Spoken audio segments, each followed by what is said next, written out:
పాత్ర ఏదైనా ఘట్టం ఏదైనా ప్రజల పక్షమే అన్నట్లు బీఆర్ఎస్ తీరు కనిపిస్తోంది. అనుకోని కారణాలతో అధినేత దూరంగా ఉంటున్నారు. పార్టీ నుంచి గెలిచిన వాళ్ళు బై బై చెప్తున్నారు. ఇలాంటి టైంలో అన్నీ తానై అన్నింటికీ తానై జనంలా ఉంటూ పార్టీని నడిపిస్తున్నారు కేటీఆర్. ప్రతిపక్ష పార్టీగా ఏడాదిలో బీఆర్ఎస్ పాత్ర ఎలా సాగింది? సాధించిన విజయాలు ఏంటి?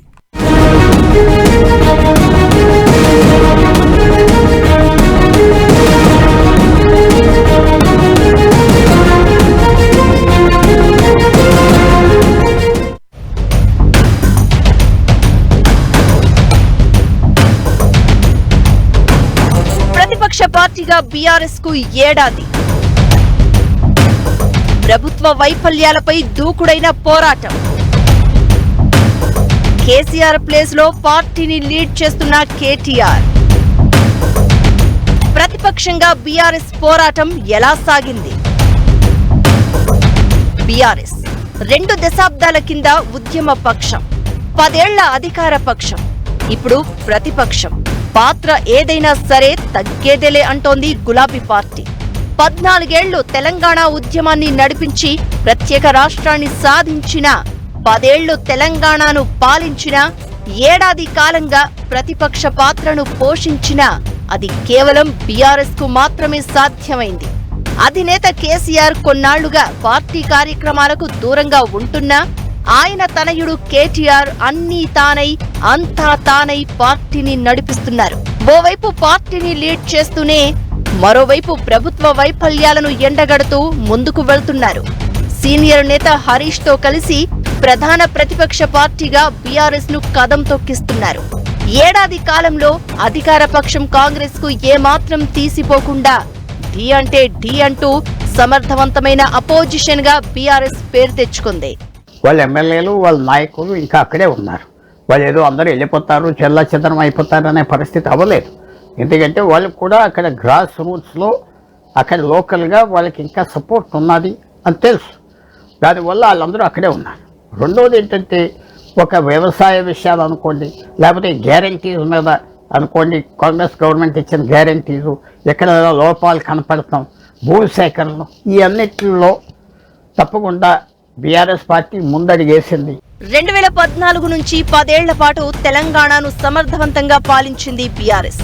పాలనలో తనదైన ముద్ర వేసిన కేసీఆర్ వ్యవసాయం నుంచి మొదలు ఐటీ వరకు అన్ని రంగాల్లో విప్లవాత్మకమైన మార్పులు తీసుకువచ్చారు. రైతు సంక్షేమం నుంచి మహిళా సంక్షేమం వరకు తన మార్కు పాలనను చూపించింది బీఆర్ఎస్.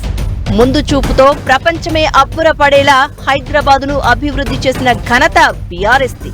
వరుసగా 2 సార్లు అధికారం దక్కించుకున్న తర్వాత 2023 ఎన్నికల్లో కారు పార్టీకి షాక్ తగిలింది. ఓటమితో ప్రతిపక్షానికి పరిమితం కావాల్సి వచ్చింది. ప్రధాన ప్రతిపక్షమైన గులాబీ పార్టీకి తొలి ఏడాదిలోనే రాజకీయంగా ఊహించని చిక్కులు ఎదురయ్యాయి. అయినా సరే ఒక్కో సమస్యను దాటుతూ జనం తరపున పోరాడుతూ ప్రభుత్వ వైఫల్యాలను ప్రశ్నిస్తూ తనదైన మార్కు చూపిస్తోంది గులాబీ పార్టీ.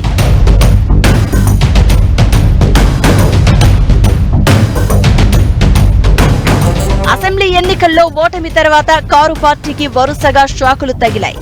కేసీఆర్ తుంటికి గాయం కావడం, ఆ తరువాత కారణాలతో ఆయన ఫామ్ హౌస్ కే పరిమితమయ్యారు. ఇది బీఆర్ఎస్ ను డైలమాలో పడేసింది. అయితే కేసీఆర్ ప్లేస్ లోకి వచ్చిన కేటీఆర్ అన్నీ తానై పార్టీని నడిపించారు. ఉద్యమ సమయంలో ఎదురైన అనుభవాలే అసెంబ్లీ ఎన్నికల్లో ఓటమి తర్వాత మళ్లీ గులాబీ పార్టీని పలకరించాయి. ఎమ్మెల్యేల పార్టీ ఫిరాయింపులు బీఆర్ఎస్ ను ఇబ్బంది పెట్టాయి. ఏకంగా 10 మంది ఎమ్మెల్యేలు, 8 మంది ఎమ్మెల్సీలు పార్టీకి గుడ్ బై చెప్పి కాంగ్రెస్ లో చేరడంతో పార్టీ శ్రేణుల్లో ఓ దశలో నిరుత్సాహం కనిపించింది. అయినా సరే ఎమ్మెల్యేల వలసల ప్రభావం పార్టీపై పడకుండా, క్యాడర్లో నిరుత్సాహం రాకుండా చాకచక్యంగా వ్యవహరించారు కేటీఆర్. ఆ తర్వాత మళ్లీ పార్టీ ఫిరాయింపులు లేకుండా రాజకీయం నడిపించారు.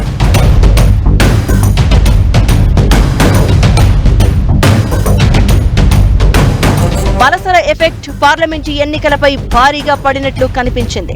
పార్లమెంటు ఎన్నికల్లో పట్టు నిలుపుకోవాలని పార్టీ అధినేత కేసీఆర్ బస్సు యాత్ర నిర్వహించినా ఒక్క స్థానంలో కూడా సానుకూల ఫలితం దక్కలేదు. అయితే సీఎం రేవంత్ రెడ్డి సొంత జిల్లా మహబూబ్ నగర్ లో స్థానిక సంస్థల కోట ఎమ్మెల్సీ ఎన్నికల్లో విజయంతో కాస్త ఉపశమనం లభించింది.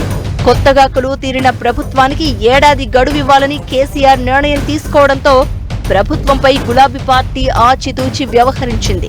అయితే గత ప్రభుత్వం తీసుకున్న విద్యుత్, సాగునీటి రంగాలపై కాంగ్రెస్ సర్కారు విచారణ కమిషన్లను ఏర్పాటు చేయడం, శ్వేతపత్రాలను విడుదల చేసి పార్టీని ఇరకాటంలో పెట్టే ప్రయత్నం చేయడంతో బీఆర్ఎస్ గేరు మార్చింది.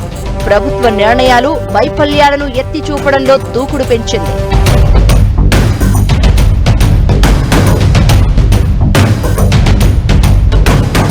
కృష్ణా జలాల్లో అన్యాయం జరుగుతోందని చలో నల్గొండ పేరుతో ప్రతిపక్షంగా తొలి బహిరంగ సభ ఏర్పాటు చేసిన బీఆర్ఎస్ ఆ తర్వాత మరింత దూకుడు చూపించింది.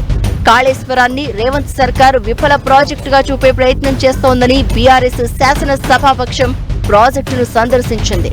జనం తరపున పోరాటం చేస్తూ కాంగ్రెస్ నేతలను, రేవంత్ సర్కారును నిలదీస్తూనే ఓవైపు పార్టీ ఉనికిని కాపాడుకుంటూ ప్రతిపక్షంగా తనదైన ముద్ర వేసుకుంది బీఆర్ఎస్.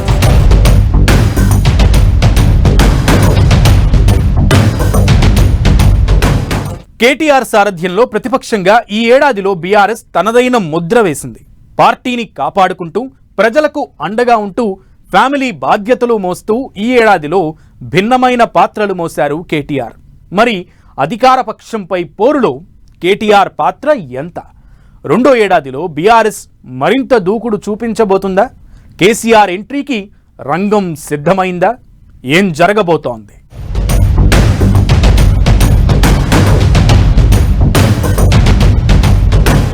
అధికార పక్షంపై పోరులో కేటీఆర్ పాత్ర ఎంత?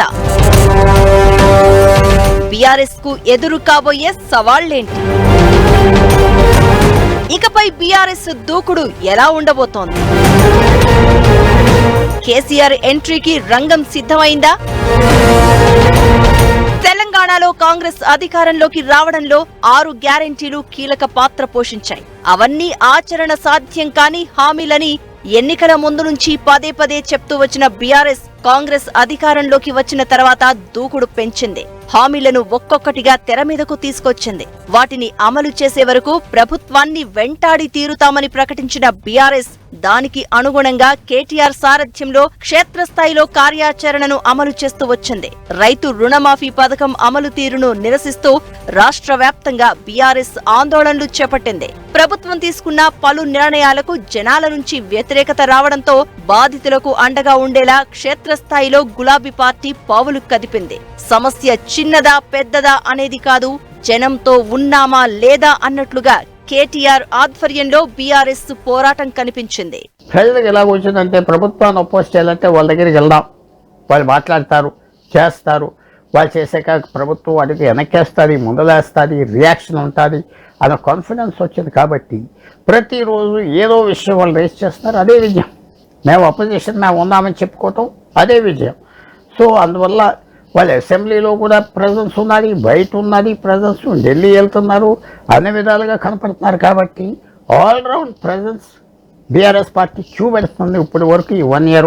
హైడ్రా విషయంలో బీఆర్ఎస్ ధీటైన పోరాటం చేసింది. కాంగ్రెస్ సర్కారును ఇరుకున పెట్టడంలో సక్సెస్ అయింది. హైడ్రా బాధితులకు అండగా బీఆర్ఎస్ న్యాయ సహాయాన్ని అందించింది. ఇకటు మూసీ పునరుజ్జీవన పథకం తెరపైకి రావడంతో మూసీ బాధితుల పక్షాన నిలిచింది కారు పార్టీ. ఇక లగచర్ల ఘటనలో బీఆర్ఎస్ పోరాటం దేశవ్యాప్తంగా హాట్ టాపిక్ అయింది. సీఎం ప్రాతినిధ్యం వహించే నియోజకవర్గంలో ఫార్మా విలేజ్ పేరుతో భూసేకరణ చేసే ప్రయత్నం చేయడం, అధికారులపై గిరిజనులు దాడి చేయడం రాజకీయంగా దుమారం రేగింది.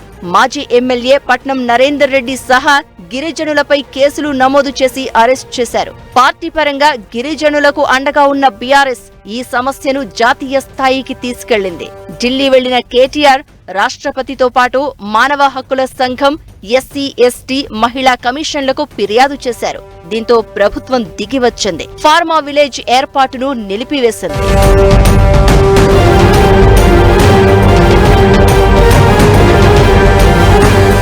అనుకోని కారణాలతో పార్టీ కార్యక్రమాలకు కేసీఆర్ దూరంగా ఉండాల్సి వచ్చింది. అయితే పార్టీ బాధ్యతలను భుజానికెత్తుకున్న కేటీఆర్ హరీష్ రావుతో కలిసి గులాబీ శ్రేణుల్లో పోరాట స్ఫూర్తిని నింపారు. ఫిరాయింపులు జరిగినా, కేసులు వెంటాడినా పార్టీ శ్రేణులు నిరుత్సాహపడకుండా అన్నీ తానై ముందుండి నడిపించారు. ప్రతిరోజు తెలంగాణ భవన్ కు వచ్చి సమీక్షలు నిర్వహించడమే కాదు, సమస్యలపై స్వయంగా స్పందిస్తూ క్షేత్రస్థాయిలో కార్యకర్తలను కలుసుకుంటూ అద్భుతమైన నాయకత్వం ప్రదర్శించారు.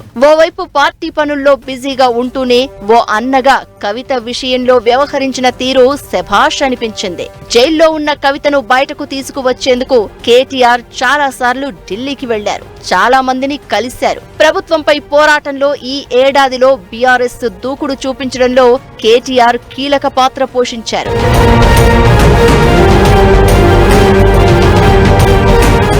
ఓవైపు కేటీఆర్, మరోవైపు హరీష్ రావు. ప్రతిపక్షంగా ఏడాది కాలంలో కాంగ్రెస్ ప్రభుత్వ వైఫల్యాలను సమర్థవంతంగా ఎండగట్టడంలో సక్సెస్ అయ్యారు. రైతు రుణమాఫీ నుంచి మొదలు చాలా అంశాల్లో సవాళ్లు విసురుతూ ఢీ అంటే ఢీ అనేలా పోరాడుతూ వస్తున్నారు. కాంగ్రెస్ సర్కార్పై వస్తున్న వ్యతిరేకతను జనాల్లోకి తీసుకువెళ్లడంలో కేటీఆర్ శాయశక్తులా ప్రయత్నిస్తున్నారు. 6 గ్యారెంటీలు సహా ఎన్నికల్లో ఇచ్చిన హామీల అమలులో ప్రభుత్వం విఫలమైందన్న అంశాన్ని పదే పదే చెప్తూ ఏకంగా అధికార పక్షమే డైలమాలో పడేలా చేయడంలో కేటీఆర్ సక్సెస్ అయ్యారన్న టాక్ వినిపిస్తోంది. అయితే కొత్తగా ఏర్పడిన ప్రభుత్వానికి కొంత సమయం ఇవ్వాలని ఇన్నాళ్లు పార్టీ కార్యక్రమాలకు దూరంగా ఉన్న కేసీఆర్ త్వరలో ఎంట్రీ ఇవ్వబోతున్నారనే ప్రచారం జరుగుతోంది. దీంతో తెలంగాణ రాజకీయం మరింత ఆసక్తికరంగా మారడం ఖాయం.